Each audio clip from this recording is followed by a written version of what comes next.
Haleluya, haleluya. Kwa majina yangu naitwa Luka Josephat Rwandiko, ni mtumishi wa Mungu, ni mchungaji, kiongozi wa kanisa la Penuel Global Church. Tuko Mwanza, maeneo ya Nyasaka, Maduka 9. Naomba nikukaribishe mchana huu wa leo tuweze kutafakari neno hili kwa ufupi sana. Nataka tutafakari neno hili kwa ufupi kwa dakika chache hizi ambazo tunazo mchana huu wa leo. Biblia inasema katika kitabu kile cha Mathayo sura ile ya 21 na ule mstari wa 19, nataka tutafakari kidogo juu ya nguvu iliyoko kwenye kinywa cha mwanadamu, nguvu iliyoko kwenye kinywa cha mtu, nguvu ambayo Mungu amewekeza kwenye kinywa cha mtu. Nataka tutafakari hivi. Kwenye kitabu kile cha Mathayo sura ya 21 na ule mstari wa 19, nitasoma Biblia yangu hii hapa. Nitasoma Biblia yangu hii. Biblia inasema mstari wa 19 anasema hivi.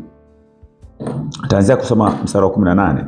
Hata asubuhi alipokuwa akienda mjini, aliona njaa, akaona mtini mmoja kando ya njia, akauendea asione kitu juu yake ila majani tu.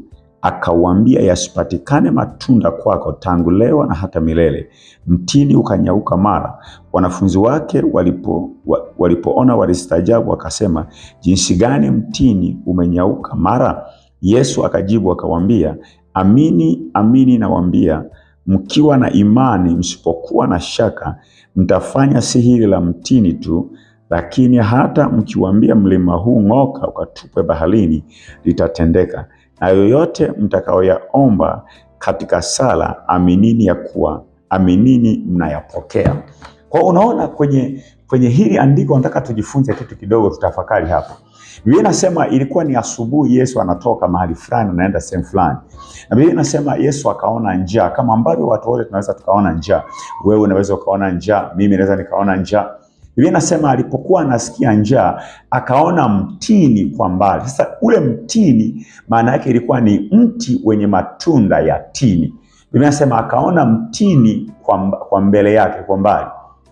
Biblia inasema akauendea ili aone kama atapata matunda, ili aweze kutibu changamoto ya njaa aliyokuwa anaisikia. Biblia inasema alipofika kwenye ule mtini hakuona kitu bali majani peke yake. Ukisoma kitabu kile cha Marko anasema kwa kuwa haukuwa wakati wa tini. Anasema alipoona majani na hakupata tini na ana njaa, ana shida na chakula, Biblia inasema hasira zote zikaishia pale kwenye ule mtini. Biblia inasema akauambia ule mtini maneno tu ya kawaida sana. Anasema tokea sasa hata milele watu wasipate matunda kutoka kwako. Na Biblia inasema mtini ukanyauka mara, ukakauka mara moja tu alipouambia, ule mti ukarespond. Ndio nasema uliporespond ule mtini, wanafunzi wake wakashangaa, kwa namna gani mtini umenyauka mara? Yesu akawageukia wanafunzi wake akamwambia, amini nawaambia, mkiwa na imani hamtafanya tu ya mtini, mnaweza kuambia mlima ng'oka ukatupwe baharini, na wenyewe ukatokea. Sasa tuachane na mambo ya imani, lakini nataka tujifunze kidogo tu juu ya nguvu iliyoko kwenye neno. Kumbe mwanadamu amepewa nguvu kwenye neno lake. Kumbe kila mtu unayemwona kuna nguvu anayo kwenye neno lake. Maana yake neno linaweza kusababisha kitu kikatokea, ama linaweza kusababisha kitu kisitokee.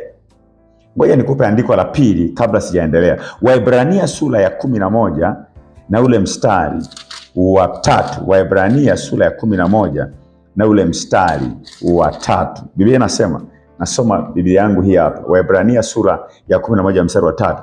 Anasema kwa imani tuwafahamu ya kuwa ulimwengu uliumbwa kwa neno la Mungu, hata vitu vinavyoonekana havikufanywa kwa vitu vilivyodhahiri. Maana yake tena Mungu anatufundisha hapa ya kwamba vitu vinavyoonekana havikufanywa kwa vitu vilivyodhahiri. Maana yake chochote unachokiona leo kipo kina exist kwenye dunia hii ni matokeo ya neno linalonenwa, ni matokeo ya neno lililonenwa. Maana yake kumbe hata wewe jifunze kuyanenea mambo yale unayaona hayaendi sawa. Tunachojifunza, nataka kile ambacho uchukue ya kwamba jifunze kuyanenea mema maisha yako. Kwa nini? Kwa sababu kuna nguvu kwenye kinywa chako. Unapoona mambo yaendi sawa, jifunze kuyatamkia mambo yaende vizuri.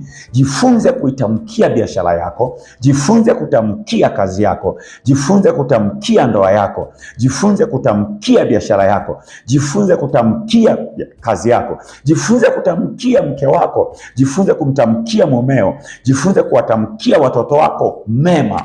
Ndio kitu tunachojifunza hapa, ya kwamba kuna nguvu katika kutamka. Kama kuna nguvu katika kutamka, maana yake jifunze kutamka mema mara zote. Bwana Yesu asifiwe sana. Kwa mfano, ukifika dukani kwako asubuhi, ukishafungua tu, ukiingia tu dukani, kabla hujafungua madirisha ya kwamba uanze kuuza, tamka mema. Mwambie Mungu ya kwamba kwa mamlaka jina la Yesu, ninaamini ya kwamba nina nguvu kwenye kinywa changu. Ninatamka leo kupata wateja. Ninaita wateja kutoka mashariki, ninaita wateja kutoka magharibi, ninaita wateja kutoka kaskazini, ninaita wateja kutoka mashariki. Jifunze pia kuambia zile biashara, unaweza ukashika bidhaa moja moja, ukaambia kwa jina la Yesu na kuamuru leo utoke. Wateja wako waje, watu wanaokuhitaji waje, wahitaji wako waje, wahitaji wa chumvi waje, wahitaji wa samaki waje, wahitaji wa mboga waje, wahitaji si wa nguo waje, wahitaji wa chochote waje. Kitamkie mema na usianze kukilaani. Sasa kuna watu wengine wanafika dukani kwake, anapofungua duka tu anaanza kulaumu. Anasema hii bidhaa haiuziki, hii bidhaa imeniletea hasara, hii bidhaa itanitia hasara. Kwa nini usifike tu kaambia, ewe bidhaa, ninaamini Mungu leo utaleta faida, leo utaleta mema, leo utaleta biashara, leo wateja watakuja, leo utanunuliwa, hautakaa hapa dukani. Muda wako wa kukaa hapa dukani umekuwa expired. Unahitaji wateja waje na ununuliwe katika jina la Yesu Kristo aliye hai. Hiyo ndio nguvu ya kinywa, na unapofanya namna hiyo utaanza kuona matokeo makubwa kwenye maisha yako. Au jifunze kuitamkia asubuhi yako vizuri. Unapoamka asubuhi, mwambie Mungu, hii ni asubuhi ya baraka ambayo umeifanya, ambayo Mungu umeiamuru niwe nayo. Ninaamini itakuwa ya baraka. Sitakosa fedha, sitakosa afya, sitakosa kibali. Popote nitakapokanyaga nitapokelewa, popote nitakapokwenda nitakaribishwa. Chochote nitakachokihitaji nitaipata siku ya leo. Hiyo ndio nguvu ya kinywa na namna inavyoweza kufanya kazi kila siku. Kuna nguvu kupitia kinywa chako. There is power through the spoken word. Inategemea kinywa chako na kitumia namna gani. Bwana Yesu asifiwe sana. Haleluya, mtu wa Mungu. Haleluya, mtu wa Mungu. Nataka uelewe kitu kimoja, ya kwamba Mungu hakukupa kinywa kwa ajili ya kula chakula tu. Mungu alikupa kinywa kwa ajili ya kuumba mambo, kwa ajili ya kuyafanya mambo yasiyo kawaida yakae sawasawa. Yesu anayaumba mambo na anawafundisha wanafunzi wake, anambia mkiwa na imani hamtafanya tu ya mtini, hata mlima mtauambia ng'oka na wenyewe utang'oka. Kwa hiyo it depend unayambia nini mambo. Acha kulaani, acha kulaani watoto wako, acha kulaani siku yako, acha kulaani biashara yako, acha kulaani kazi yako, acha kulaani mambo yako. Yatamkie baraka. Jifunze leo kuyatamkia baraka. Jifunze leo kuyaambia maneno mazuri. Jifunze leo kuwatamkia watoto wako maneno mazuri. Jifunze kumtamkia mke wako mambo mazuri. Jifunze kumtamkia mumeo mambo mazuri. Jifunze kutamkia siku yako mambo mazuri. Jifunze kuitamkia kazi yako mambo mazuri. Jifunze kutamka baraka kwenye familia yako kila siku. Kuwa chanzo cha baraka mahali ulipo na si chanzo cha laana. Haleluya. Ni mimi mtumishi wa Mungu Luka Rwandiko kutoka kanisa la Penuel Global Mwanza, Maduka 9. Unaweza kutupata kwa namba hii